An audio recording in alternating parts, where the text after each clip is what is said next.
Hello, ladies and gentlemen. Welcome back to another episode here on African Confessions. The following story that you're going to be listening to, it comes from a translation of a message that one of our admin received, and the translation of that message reads like this. Hello, Brother Nashi, how are you? Can you please post my own story as anonymous? I am a South African woman, and I have come here to confess to you what exactly my blesser made me to do.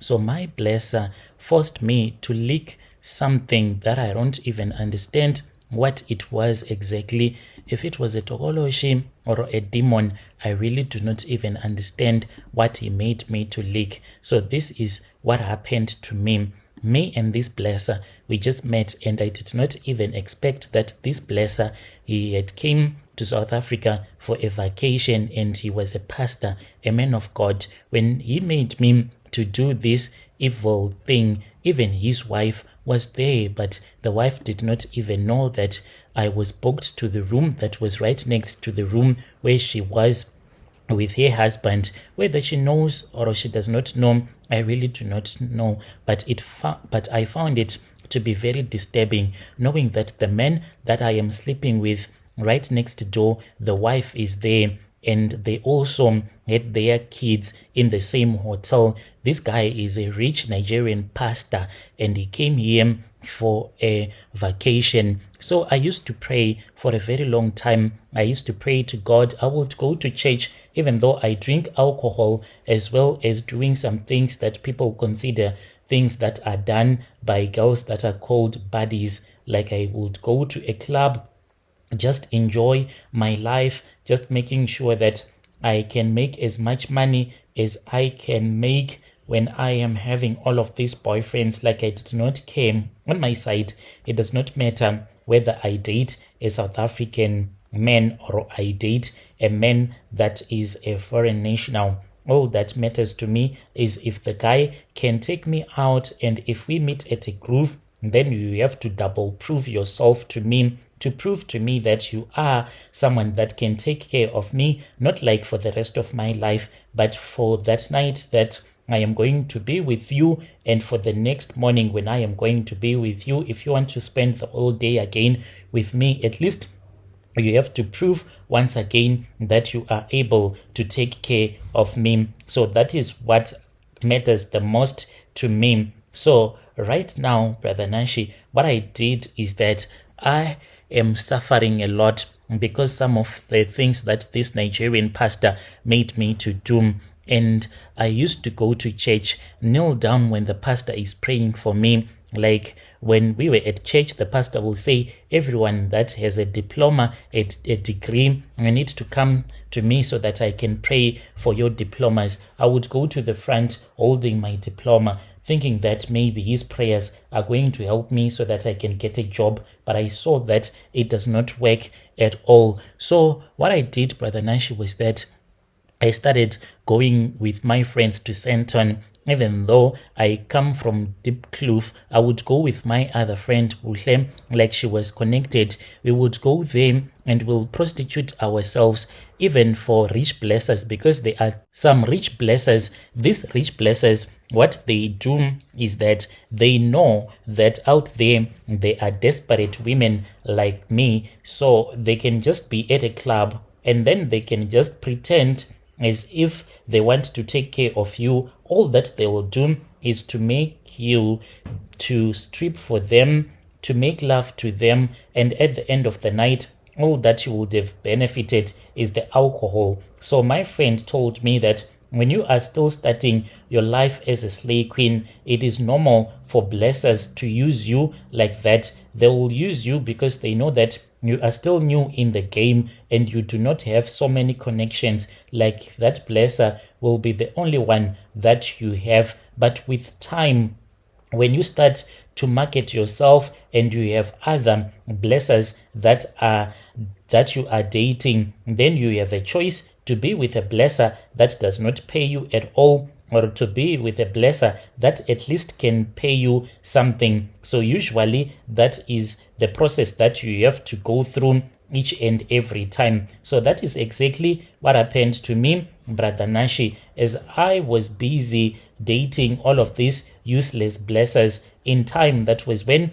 I found out that in order for you to make money, you have to meet other rich blessers, blessers that can give you money, blessers that cares for you. And usually these blessers that care for you, they are those type of blessers that are from different parts of the world, your Nigeria, and as well as maybe from Zimbabwe. So when I was connected to this Nigerian pastor, even when the guy was coming from Nigeria to South Africa for a vacation, I was like, Holy Lord, please just keep him safe as he is flying through the air. Make sure that he is not going to have an accident, because this man, he had promised me a lot of money. Like, I got a message and I even showed it to my friend, because now, since we were connected, there was another guy, a Nigerian guy, who owns several properties around Joburg, but he's based in Sandton. He told me that he was looking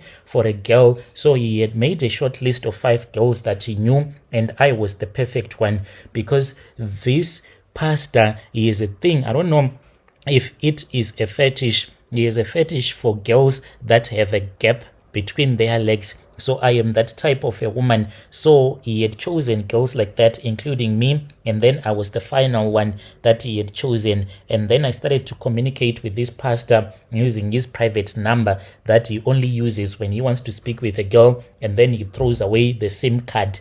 So he told me that for each and every night, he was going to give me 20K. And on top of that, I had been given a gift card. A gift card I was supposed to go and buy myself some nice clothes. He told me to buy some lingerie, and he had made it specific that I was supposed to buy a white robe, and this lingerie that I'll be wearing underneath, like I'll just be naked. And I had to buy some oil for lubrication, a lot of it. And then when he came to the penthouse where I was going to be staying, when we met the first night, it was so nice. We were in a jacuzzi having a nice warm bubble bath, and then we made love. And then he told me where we were going for our vacation. And when we arrived in the province, when they were having the vacation, I would let them do whatever that they were doing, him spending time with his family. As his mistress, I was supposed not to be with another man and to wait for him, and I was okay with it. The night when he came, when he told me that I was going to be sleeping with him and something else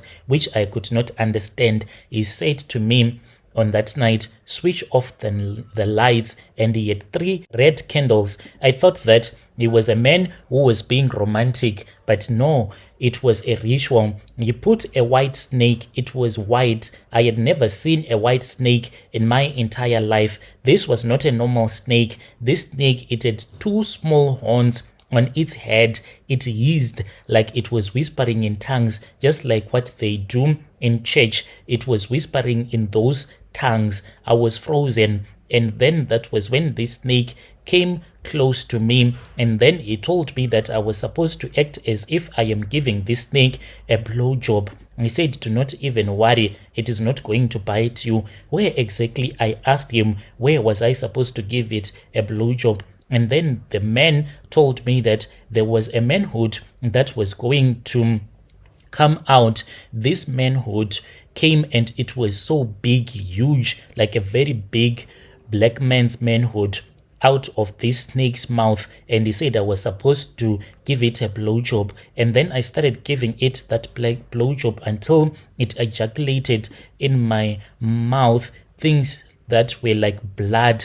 It vomited nearly a cup that was full of it. And then I started to vomit because I kept on feeling so much pain in my stomach until I vomited. So this guy, after that, that was when he switched on the light and everything was just gone. It was me and him. He gave me some money. In the morning when I looked for him, he was gone, brother. Even though he gave me my money, but he made me to sleep with that thing. I don't know if it is a demon or what it is. To this very day, I am suffering. Like, I was told that the only way that I can be rescued, if my womb can be tied or if it can be removed, because sometimes I get so sick so much that there will be greenish stuff that will be coming out of my private part. Yo, dear listeners, right there was a message that was sent to me by one of our sister right there. Strange things indeed, they do happen in this world. Let us try to speak with her in the comment section.